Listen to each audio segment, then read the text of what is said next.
ఎడారిలో జలధారలు. రచన doctor K. Job Sudarshan. దేవుని యొద్ద నుండి పంపబడిన ఒక మనుషుడు ఉండెను. యోహాను 1:6.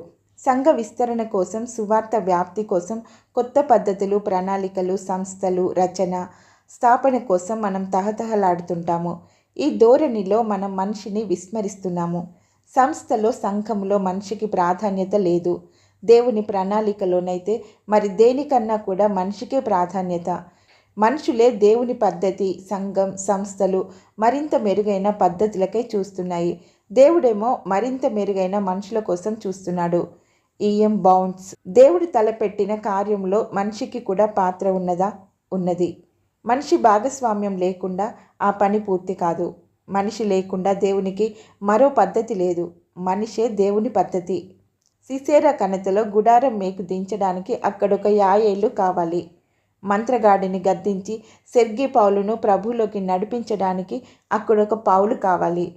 ఇథియోపియా మంత్రికి లేఖను వివరించడానికి ఒక ఫిలిప్ కావాలి. అహీతోపేలు ఆలోచన చెడగొట్టడానికి హూషై కావాలి. విధానాలు వేరువేరు, మనిషి ముఖ్యం. పద్ధతి ఏదైనా ఆ సందర్భంలో దేవుని కార్యం జరగడానికి మనిషి ఉండాలి.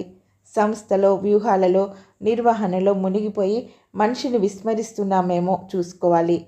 వాహనం, పరికరం, బృందం, సహాయం, ఆర్థికం, సామర్థ్యం ఎన్ని ఉన్నా దేవుడు ఒక మనిషిని ప్రేరేపించకపోతే, ప్రోక్షించకపోతే, నియమించకపోతే దైవ కార్యం జరగదు. మనిషి ముఖ్యం. 190 నియమ నిబంధనలు, కట్టుబాట్లు, పద్ధతులు పెట్టుకొని దేవుని కార్యాల సాధనలో మనిషి పాత్రను విస్మరించవద్దు. పద్ధతులు, పరికరాలు, కంప్యూటర్లు లేని కాలంలో మనిషి ఉన్నాడు. ఒక్కడుగాను ఇతరుల సాయంతోనూ అద్భుతాలు సాధించారు. పద్ధతులు, పరికరాలు మనిషికి తోడ్పడాలి. ఆ మనిషి పరిశుద్ధాత్మ ప్రేరేపితుడై దేవుని ప్రభావం ధరించుకున్నవాడై ఉండాలి. యేసు తాను పిలిచిన శిష్యులు పిలిచినప్పుడు ఎలాంటి వారో చూడలేదు.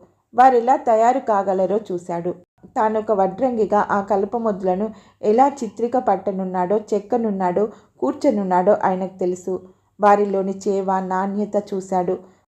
వారి నిరక్షరాస్యత, సందేహ గుణం, ప్రథమ కోపం, దూకుడుతనం చూడలేదు. ఆయన సంస్థలు స్థాపించలేదు. మనుషుల్ని వాటిలో ఉద్యోగులుగా చేర్చలేదు. సంస్థలున్న, పద్ధతులున్న దేవునికి తనను సమర్పించుకున్న మనిషే దేవునికి కావాలి.